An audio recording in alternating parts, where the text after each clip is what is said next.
안녕하세요. 라리학사 유상희입니다.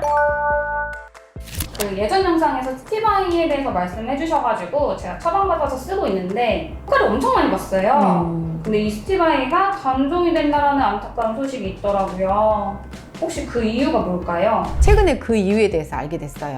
스티바이가 전 세계적으로 판매량이 적어지면서 GSK에서 생산을 중단하기로 결정한 것이라고 합니다. 우리나라에서는 여전히 인기가 많고 처방이 많이 되고 스티바이 단일 품목으로만 봐서는 한국이 처방률 1위, 판매량 1위라고 해요. 현재는 우리나라도 점점 판매량이 줄고 전 세계적으로도 판매량이 저조해서 회사에서 생산을 중단한 것이라고 합니다. 사실은 스티바이의 성분이 레티노익 액시드가 4세대까지 나와 있거든요. 세대가 올라갈수록 이제 전 세대 어떤 문제점이 발생을 했으면 그 문제점이나 단점을 보완해서 그 다음 세대를 만들게 되는 건데요. 그 예전 영상에서 1세대인 트레티노인인 스티바이 단점을 제가 말씀드렸었죠. 광민감성이라고 말씀드렸잖아요. 그래서 스티바이 크림을 바르는 게 굉장히 좀 까다롭긴 했죠. 바르고 햇빛을 보면 더 까매진다고 주의하라고도 말씀드리고, 또 낮에는 바르면 안 되고 저녁에 발라야 되고, 그리고 또 아침에 꼭 세안을 하고 선크림까지 엄청 번거로웠었어요. 그리고 이제 스티바이 두 번째 단점이 뭐였죠? 자극성이 있다는 거잖아요. 피부가 얇고 민감한 분들은 이 자극성 때문에 스티바이를 쓰고 싶어도 사실은 쓸 엄두도 못 냈었거든요. 이 두 가지 단점 때문에 우리나라를 제외한 외국에서는 스티바이를 점점 외면했다고 해요. 2세대도 스티바이랑 좀 비슷하고 3세대부터는 이게 완전히 바뀌게 됩니다. 3세대는 이제 아다팔렌이라는 성분인데요. 이거는 광과민성도 없고 자극성도 없는 성분이에요. 이렇게 3세대가 나오면서 자연스럽게 스티바이를 쓸 필요가 없게 된 거죠. 4세대는 좀 이름이 어려운데요. 그 트리파로텐이라는 성분의 아크리프라는 제품입니다. 그러면 이 좋다는 3세대와 4세대 어떻게 특화해서 사용하면 되는지 이번 시간에 알아보겠습니다. 여드름 자국이나 기미가 걱정이신 분들께도 굉장히 도움이 되는 내용이니 영상 끝까지 시청해 주세요. 먼저 3세대 아다팔렌을 설명드려 볼게요. 이게 이제 광과민성과 자극성이 개선된 3세대 아다팔렌도 시장에 나올 땐 처음에는 여드름 치료제로 허가를 받아서 나왔어요. 사람들이 워낙 스티바이를 항노화 쪽으로 많이 사용해서 스티바이는 주름, 아다팔렌은 여드름 이렇게 구분이 됐었는데, 이건 제가 생각할 때는 효과 때문이 아니라 시장의 마케팅 때문인 것 같아요. 스티바이도 사실은 처음에는 여드름 치료제로 나왔었거든요.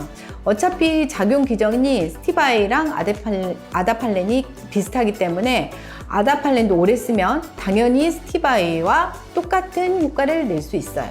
주위 피부과 원장님들도 아다팔렌을 쓰는 분들이 많다고 하시더라고요. 그리고 이제 이번에 스티바이 단종에 대해서도 그 이야기를 나눠봤는데, 수요가 없으니 회사에서는 안 만드는 거고 유달리 우리나라만 좀 과열이었다고 말씀하셨어요. 이 아다팔렌의 대표적인 상품명이 이 디페린 겔인데요. 여기 보시면 디페린 겔은 이 아다팔렌 성분이 0.1%거든요.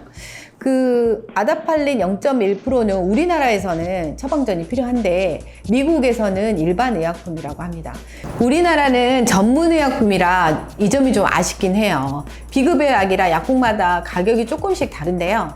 보통 3만 원 안팎이면 구입하실 수 있을 겁니다. 그리고 이제 3세대의 아다팔렌도 한 가지 더 이야기할 제품이 있는데요. 이게 에피듀오 포르테라고, 여기는 아다팔렌 0.3%가 들어가 있어요. 거기다가 과산화 벤조일이라는 항균 성분이 같이 들어가 있는 제품이거든요. 그리고 또 이 제품만의 엄청난 장점이 있거든요. 이게 여드름에 특화된 것뿐만 아니라 여드름 보통 이렇게 붉은 흉터 때문에 되게 이렇게 고민이신 분들도 많고 흉터 크림 같은 거 바르시는 분들도 많잖아요. 이 꾸준히만 바르면 효과가 정말 좋다고 합니다. 그리고 다음 4세대 트리파로텐 제품명으로 아크리프라는 건데요. 원래는 몸 여드름으로 최초로 허가를 받아서 나왔어요. 그래서 요즘에는 이제 몸뿐만 아니라 얼굴까지 쓰거든요. 근데 이 아크리프는 아까 3세대는 여드름 붉은 흉터에 특화됐다고 말씀드렸잖아요. 근데 이 아크리프는 갈색 색소에 특화되어 있답니다. 3세대랑 똑같이 광과민성이 없거든요. 그래서 이거는 이제 피부과 원장님한테 들은 이야기인데 요즘 피부과에서는 아크리프를 아주 소량 바르면서까지 기미 레이저 치료를 한다고 해요. 스티바이는 바르면서 레이저 치료를 하면 완전히 까매지거든요. 그만큼 이 아크리프는 광과민성이 거의 없는 그런 제품이라고 생각하시면 되겠습니다. 맞아요. 그 3세대하고 4세대는 이제 광과민성이 없다고 말씀드렸잖아요.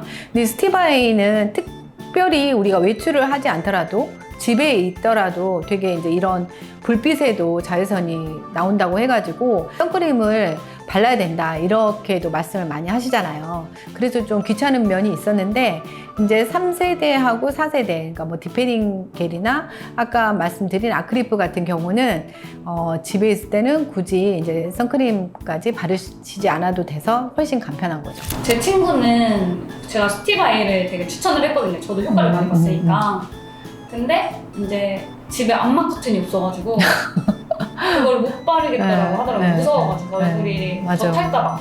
그 이유 때문에 스티바이를 못 바르시는 분들이 있는데 이게 아크리프나 디패딩 같은 경우는 그런 광과민성이 없어서 항노화 목적으로 바르시는 경우에는 그런 암막 커튼이 없는 상태에서도 바르셔도 무방하고 햇볕이나 이런 조명에 노출될 때는 항상 불안한 마음이 없지 않았거든요. 근데 이걸로 바꾸면 이제 그 불안함에서 좀 해방될 수 있을 것 같습니다.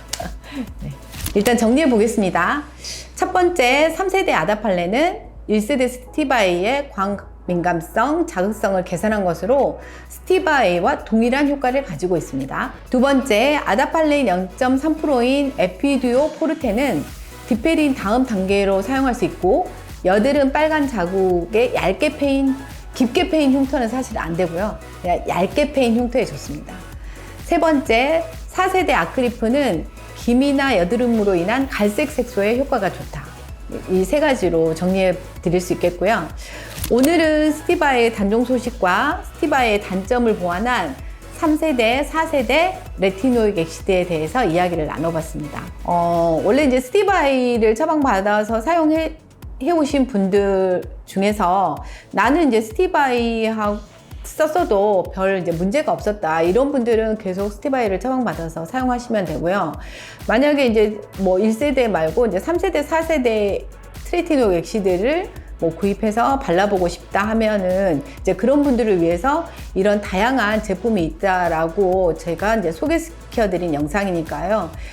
여러 가지 선택지를 두고 본인한테 가장 잘 맞는 그런 제품을 처방받아서 사용하시기 바랍니다. 저는 약사라서 약의 성분 효능에 대해서 말씀드렸고요. 약의 처방에 관련돼서는 이제 그 의사 선생님과 충분한 상의를 하셔서 결정하시는 게 좋을 것 같습니다. 오늘 영상도 좋으셨다면 구독, 좋아요, 알림 설정까지 부탁드립니다. 감사합니다.